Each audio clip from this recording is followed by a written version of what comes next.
오늘은 이렇게 인사하겠습니다. 우리 주님께서 부활하셨습니다. 이렇게 인사하겠습니다. 우리 주님께서 부활하셨습니다.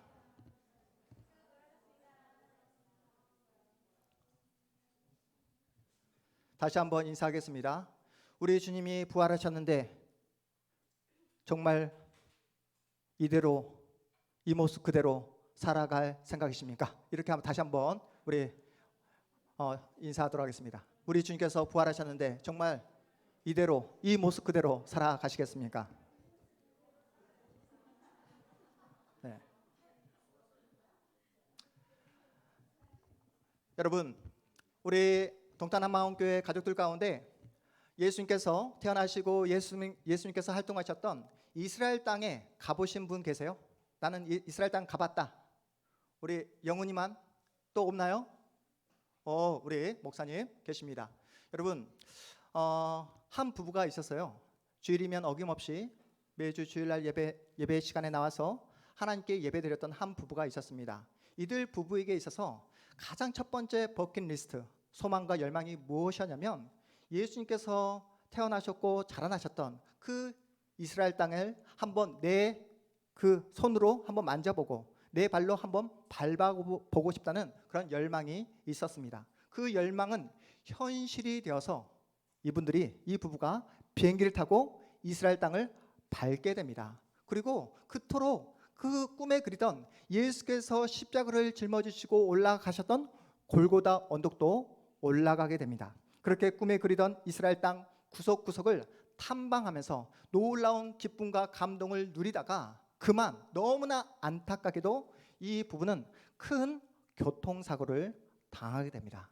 그 현장에서 사랑하는 아내가 목숨을 잃게 되는 그러한 정말로 이루 말할 수 없는 참담한 현실을 맞이하게 됩니다. 낯선 외국 땅에서 장례식을 치르하는데 얼마나 절차가 복잡하겠습니까?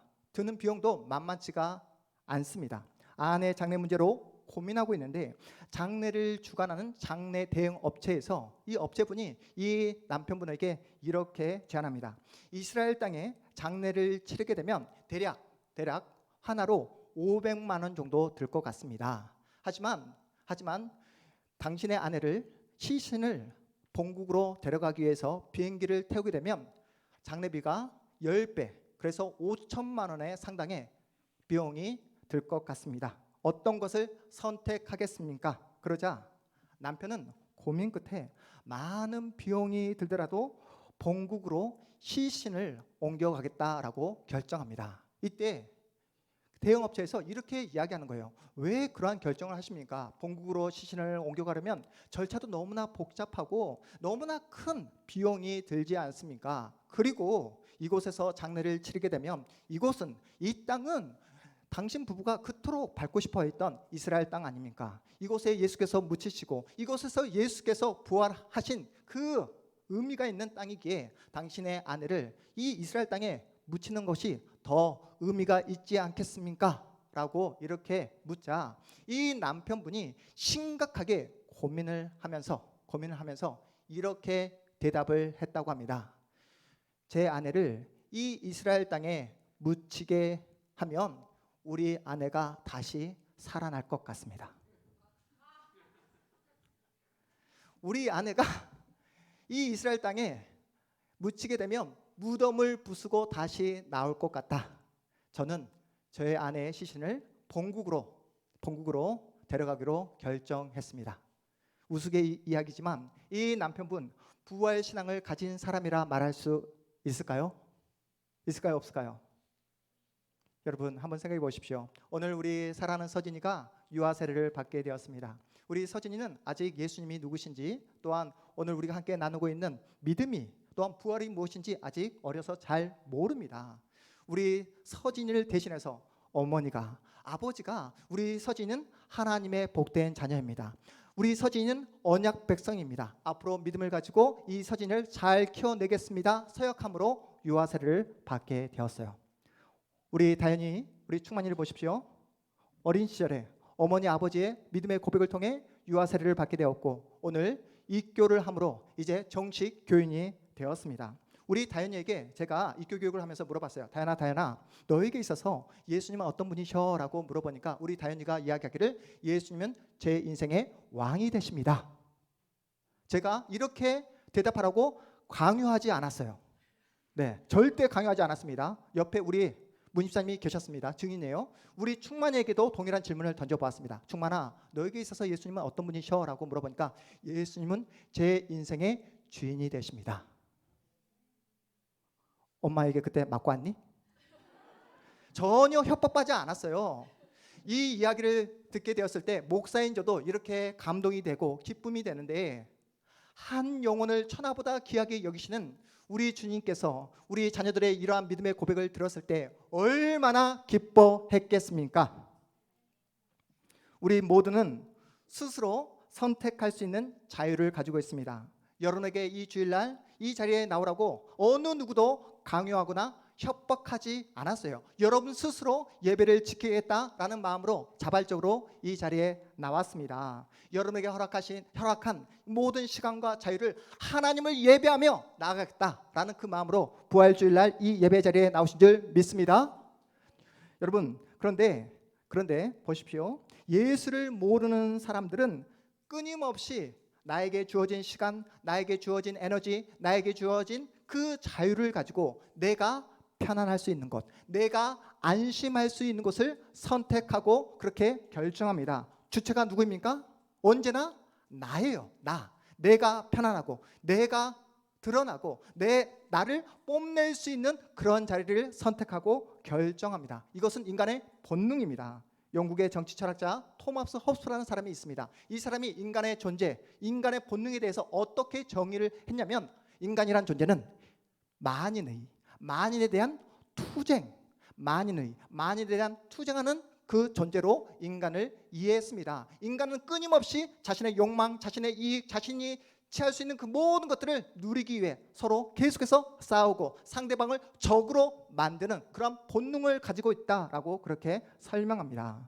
여러분, 이 토마스 홉스의 이 이야기 여러분 동의가 되지 않습니까? 인간은 계속해서 내가 상대방을 밟고 일어서야 내가 살 수 있다, 내가 더 많은 것을 누릴 수 있다라고 생각합니다. 그래서 얻은 결과가 무엇입니까? 어그러지고 망가진 세상을 우리가 마주하고 있지 않습니까? 지금까지 인류가 선택했던 그 모든 선택들은 다 인간에게 절망만을 안겨주고 말았습니다. 여러분, 이번에 우리가 겪고 있는 코로나 바이러스 무엇의 결과라고요? 인간의 욕망의 결과가 만들어낸 그 모습이라고 과학자들이 이야기합니다. 인간의 그 탐욕이 생태계를 파괴시키고 그러므로 나타난 결과가 코로나 바이러스라고 이야기합니다. 우리가 지나온 인간 역사를 통해서 배우는 것이 무엇입니까? 인간에게는 소망이 없다, 인간에게는 희망이 없다, 뭔가 나름 잘 살기 위해 뭔가 최선을 다해 선택하고 또 선택하고 결정하지만 그 모든 선택의 결과는 다 인간을 어지럽히고 인간 살기를 더욱더 혼란스럽게 만든다라고 이야기합니다. 인간은 편안하기 위해서 무엇을 만들었습니까? 자동차를 만들었습니다. 자동차를 만듦으로 정말 우리의 삶이 편안해지게 되었어요. 비행기를 만들어서 우리 혜준이가 비행기를 타고 너무나 쉽게 오늘 주일 예배를 참석하고 있습니다. 그런데 문제는 무엇입니까? 자동차를 만듦으로 그 자동차가 만들어내는 그 미세먼지를 통해서, 매연을 통해서 환경이 심각하게 파괴되었다는 사실입니다. 우리 수환이 자연이 오염되지 않도록, 환경과 생태계가 오염되지 않도록 매일 밤 하나님께 기도합니다. 어젯밤에도 간절하게 기도했어요. 북극곰 또 펭귄 건강하게 해달라고 간절히 기도했습니다. 그러면서 우리 수환이 샤워할 때면 뜨거운 물을 우리 집안에서 가장 많이 사용합니다. 뜨거운 물로 몸을 지져야 피로가 풀린다고, 그만 좀 사용하라고, 뜨거운 물 그만 좀 사용하라고 그렇게 이야기하면, 그러다가 북극에 있는 그 모든 펭귄들이 죽어난다고 말을 해도 자신은 뜨거운 물로 몸을 지져야 피로가 풀린다고 어제도 엄청난 양의 뜨거운 물을 사용했던 우리 수환입니다. 왜 인간은 계속해서 나쁜 선택을 하는 것일까요? 뭐 때문에요? 죄 때문에 그렇습니다. 죄는 모든 인간을 타락의 자리로 떨어뜨리고 말았어요. 죄로 물든 인간은 자기만 위해 살아갑니다. 죄로 물든 인간은 남을 괴롭히고 자신이 살기 위해 남을 죽이는 그런 잘못된 결정을 하기 마련입니다. 모두를 적으로 만들어버려요. 상대를 죽이고 또 죽이는 잘못된 결정을 합니다. 그런데 문제는 무엇입니까? 상대방을 밟고 일어서도, 상대를 죽이고 내가 살아나도 마음 가운데 기쁨과 행복이 찾아오지 않는다는 거예요. 결국은 자신마저도 결국은 비참한 죽음을 맞이하게 됩니다. 오늘 우리가 함께 읽은 오늘 로마서 저자가 누구입니까? 바로 여러분이 너무나 잘 알고 있는 사도 바울입니다. 바울은 예수를 믿기 전 그의 이름이 어떻게 되었죠? 사도 바울, 예수를 믿기 전 사울이었어요. 예수를 알지 못했을 때 그는 예수를 핍박하는 사람으로 가장 앞장섰던 그런 사람이었습니다. 사울은 유대인 중에 유대인, 랍비였습니다. 율법에 정통한 사람이었습니다. 자신의 그 인생을 그 율법을 지키기 위해서, 유대교를 지키기 위해서 자신의 모든 인생을 다 전 인생을 올인한 그런 사람이었어요. 그런데 예수를 믿는다고 하는 사람들이 이상한 말을 하는 거예요. 예수가 그리스도라고, 예수가 구원자라고, 우리가 그토록 구약 성경에서 읽었고 그토록 기다렸던 그 예수야말로 메시아라고 예수 믿는 사람들이 그렇게 외치는 소리를 듣게 됩니다. 유대인들 입장에서 예수는 누구죠? 그저 목수의 아들일 뿐입니다. 전혀 배움이 없는, 변변치 않는 그런 집안에 태어난 그런 사람일 뿐이에요. 그를 따른다고 하는 제자들도 너무나 무식합니다. 수제자 누구입니까? 베드로. 무식해도 너무나 무식해요. 가방끈이 짧아도 너무나 짧습니다. 그런데 그 예수라는 사람이 유대교를 믿고 있는, 특별히 바리새인들을 향해서 뭐라고 지적하고 뭐라고 말합니까? 너희들은 뭐라고요? 독사의 자식들이다라고 그렇게 바리새인들을 향해서 욕하는 것을 듣고 도저히 가만히 있을 수가 없었습니다. 예수 믿는 사람들이 유대 사회를 혼란에 빠뜨린다고, 예수 믿는 사람들이 유대교의 근간을 흔든다고 생각했기에 자신의 그 모든 선택과 모든 자유를 예수 믿는 사람들을 잡아들이고 죽이는데 자신의 그 모든 인생을 다 올인해 버립니다. 그들의 존재를 완전히 뽑아버리는 것이 자신의 사명처럼 느꼈던 거예요. 그래서 신실한 그 스데반 집사님을 돌로 쳐 죽이는데 앞장섰음에도 불구하고 마음 가운데 전혀 양심의 가책을 느끼지 못했던 것입니다. 문제는 죽여도 마음 가운데 기쁨이 찾아오지 않는 거예요. 예수 믿는 사람들을 감옥에 가두고 매를 때리고 또 심한 핍박을 한다 할지라도 마음 가운데 기쁨이 찾아오지 않았습니다. 전혀 행복하지 않습니다. 그렇게 분노와 살기와 도끼로 가득했던 그 사울을 누가 만나 주십니까? 부활하신 주님께서 만나 주십니다. 자신이 가지고 있는 그 모든 힘과 그 모든 재능들을 사람들을 죽이는데 사용했던 그 짐승처럼 살아갔던 그 사울을 예수께서 만나 주십니다. 부활하신 주님은 사울의 잘못된 선택과 그의 못난 결정들을 사울에게 돌리지 않습니다. 그를 정죄하지 않습니다. 그를 심판하지 않습니다. 오히려 예수님은 사울의 잘못된 선택을 바로잡기 위해 십자가를 선택하셨다라고 말씀합니다. 인간의 그 망가진 그 모든 선택과 모든 결정들을 바로잡기 위해 부활하셨다라고 말씀합니다. 그리고 부활하신 주님은 도끼를 품고 짐승처럼 살아갔던 사울을 완전히 180도 변화시킨 다음 바울로 세워주십니다. 부활하신 주님을 만난 이 사울, 그리고 성두리째 인생이 변해버린, 그래서 사울에서 바울로 변해버린 이 바울이 한 고백이 무엇입니까? 나는 세상에서 죽일 만큼 다 죽여봤다. 심지어 나는 예수까지 죽였다. 그런데 내가 죽인 예수가 다시 죽음을 깨고 살아나셨다. 부활하셨다. 그 부활하신 그 주님께서 소망 없는 나를 만나 주셨다. 그러니 네가 원한다면 나를 죽여도 괜찮다. 나를 밟고 일어서라. 더 이상 나 살겠다고, 내 몸 편안하게 살겠다고 다른 일을 핍박하고 다른 일을 착취하는 그런 못난 짓 더 이상 하지 않겠다. 이미 나는 예수와 함께 죽었다. 나에게 남아있는 것은 무엇뿐이다? 부활뿐이다. 그러니 나는 마음껏 주님을 위해 죽을 수 있다. 이것이 바로 오늘 우리가 함께 읽은 본문의 내용입니다. 우리 다시 한번 본문의 내용, 우리 로마서 14장 7절에서 9절까지 말씀 다시 한번 읽어보도록 하겠습니다. 함께 읽습니다. 시작. 우리 중에 누구든지 자기를 위하여 사는 자가 없고 자기를 위하여 죽는 자도 없도다. 우리가 살아도 주를 위하여 살고 죽어도 주를 위하여 죽나니 주의 것이로다. 이를 위하여 그리스도께서 죽었다가 다시 살아나셨으니 곧 죽은 자와 산 자의 주가 되려 하심이라. 아멘. 저는 이 자리에 앉아 있는 여러분 모두가 오늘 바울이 만난 그 부활하신 주님을 만나시기를 주님의 이름으로 축복합니다. 그래서 바울이 고백했던 그 고백처럼 우리가 살아도 누구를 위해? 주님을 위해 살고 죽는다 할지라도 주님을 위해 죽겠다 온 마음 다해 고백할 수 있는 믿음의 사람들 다 되어주시기를 주님의 이름으로 축복합니다. 사울에서 바울로 변화된 사도의 모습을 보십시오.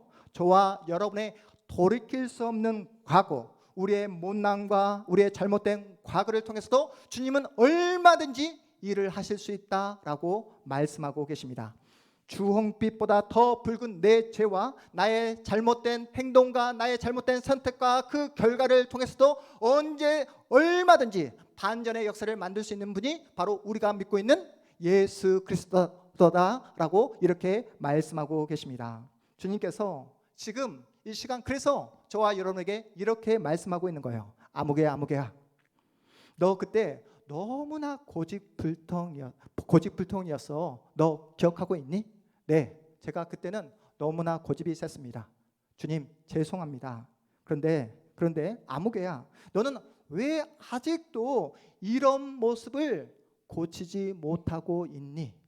왜 이런 모습을 아직도 주님 앞으로 나와서 그 모습을 고치지 못하고 있니? 여러분 어떻게 대답하시겠습니까? 부활하신 주님을 만났음에도 불구하고 여전히 내 안에 잘못된 모습과 허물과 죄악과 감추고 싶은 그러한 모습이 있는데 주님께서 여러분의 그 모습을 지적하고 너 왜 부활한 나를 만났음에도 불구하고 왜 그 모습을 아직도 고치지 못하고 있니? 라고 이렇게 물으신다면 여러분 어떻게 대답하시겠습니까? 그러게요 주님, 저도 고쳐보려고 몸부림쳐 보지만, 저도 고쳐보려고 주님 앞에 기도해 보지만 저의 이런 못난 모습 쉽게 고쳐지지 않네요. 여기가 중요합니다. 그럼에도 불구하고 내가 못난 선택을 하고 내가 못난 결정을 한다 할지라도 이 못난 그 선택과 결정을 통해서도 얼마든지 선한 결과를 만들어 내실 수 있는 분이 제가 믿는 그리스도인 줄 믿습니다. 여러분 이것이 바로 기독교의 신비입니다. 이것이 바로 우리가 가지고 있는 부활 신앙인 줄 믿으시기 바랍니다. 여러분 오늘 본문의 저자 사도 바울 당시 어떤 사람이었다고요? 최고로 잘 나가는 학자였습니다.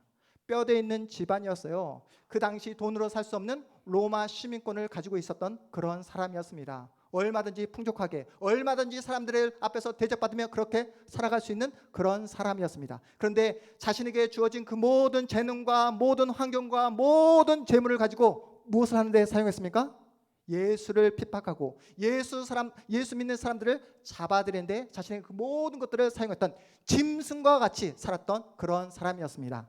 그렇게 분노와 도끼로 가득했던 그 사울의 인생이 예수를 만난 지 어떻게 변화됩니까? 예수를 믿는다는 이유로 이제는 상황이 역전되어서 유대인들에게 배신자로 찍히게 됩니다.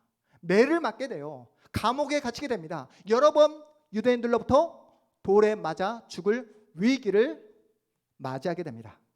인간적인 눈으로 보면 부활하신 주님을 만난 뒤 그의 인생이 너무나 형편없어 보이고 너무나 실패한 인생처럼 보여집니다. 어그러지고 너무나 불쌍한 인생처럼 보여집니다. 여러분 그래서 우리가 알고 있는 사도 바울 불쌍한 인생처럼 보여주십니까?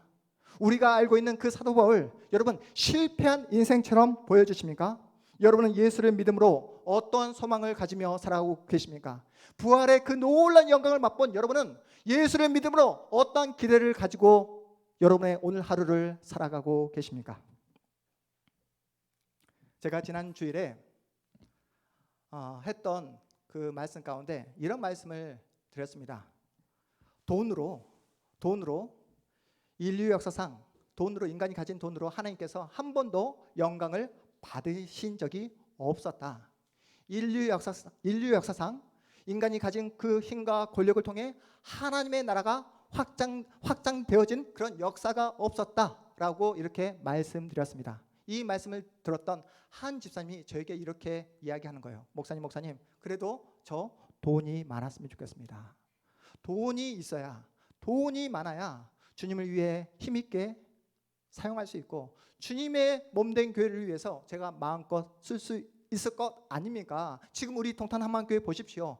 너무나 장소도 협소하고 여러 가지 부족한 면들이 너무나 많이 있습니다. 제가 정말 하나님께서 저에게 돈을 주시면 그 돈을 마음껏 하나님의 영광을 위해서 사용하고 싶습니다 라고 말씀하셨던 그러한 집사님이 계셨습니다. 그 집사님 지금 현재 직장이 없어요. 무슨 말입니까? 경제적으로 어렵다는 거예요. 거기다가 건강도 좋지 않습니다. 그 집사님, 그런데 돈이 생기면 하나님의 영광을 위해 사용하시겠다는 그 집사님의 그 마음은 진심입니다. 정말로 돈이 생기면 교회를 위해서 사용하실 것 같아요. 그 집사님 지금 듣고 계십니까? 돈이 생기면 하나님의 영광을 위해서 사용하실 것 같습니다. 그런데 제가 그 집사님의 그 마음, 그 집사님의 진심을 다 알고 있습니다. 그러면서 제가 한번 이번 주에 이 말씀을 준비하면서 기도해 보았어요. 그 집사님을 생각하면서 정말 그 집사님 지금 경제적으로 힘들고 몸도 아픈데 불쌍한 사람일까? 오늘 사도 바울처럼 실패한 인생일까? 라고 생각해 보았더니 불쌍한 인생이 아니더라고요. 건강이 좋지 않아도 그 집사님의 인생 절대로 실패하거나 절망적인 인생이 아니더라고요. 왜 그렇습니까? 그 집사님은 부활하신 주님을 만났고 부활하신 주님을 믿고 있기 때문에 그렇습니다. 저는 이 자리에 앉아있는 여러분 모두가 부활하신 주님을 만났고 믿고 있고 그 부활을 꿈꾸며 부활을 붙잡고 부활 신앙을 소유하고 살아가고 있기 때문에 그 누구보다도 행복하고 잘 사는 인생이라 믿습니다. 정말 믿으십니까? 여러분 지금 이 시간에 저 건너편에 백화점에 가보면 마음껏 돈을 쓰는 사람들이 있어요. 명품백을 마음껏 아무런 고민 없이 그렇게 구입하는 사람들이 있습니다. 저는 그들이 전혀 부럽지가 않습니다. 부러운 사람 있습니까? 저는 그들이 잘 살고 행복한 인생이라고 절대로 인정할 수 없습니다. 왜요? 그들에게는 예수가 없기 때문에 그렇습니다. 그들에게는 부활이 없기 때문에 그렇습니다.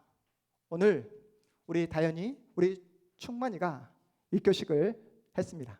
저는 우리 다현이, 충만이가 정말로 행복하고 잘 사는 인생이라 믿습니다. 왜요? 예수를 내 인생의 왕으로, 예수를 내 인생의 주인으로 모시고 살아가고 있기 때문에 그렇습니다. 저는 우리 서진이가 앞으로 너무나 훌륭하고 근사한 인생을 살아가게 될 것 같아요. 왜냐하면 믿음을 가진 부모님이 우리 서진이를 하나님께서 주신 사랑을 가지고 믿음을 가지고 잘 양육할 것을 믿기 때문에 그렇습니다.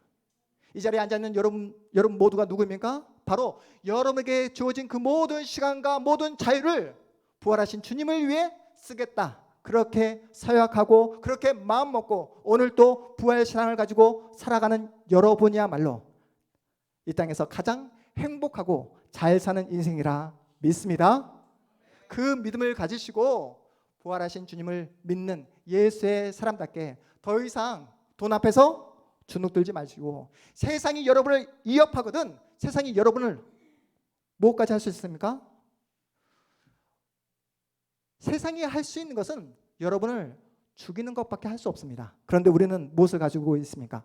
죽음을 깨고 부활할 수 있는 그 부활의 놀라운 믿음을 가지고 있는 줄 믿으시고, 오늘 우리가 함께 살펴왔던 사도가 고백했던 것처럼 살아도 주를 위해 살고 죽는다 할지라도 주를 위해 죽을 수 있는, 사나 죽으나 오직 주님의 영광을 위해 살아가시는 복된 하나님의 사람들 다 되어주시기를 주님의 이름으로 축복합니다. 우리 함께 기도하도록 하겠습니다.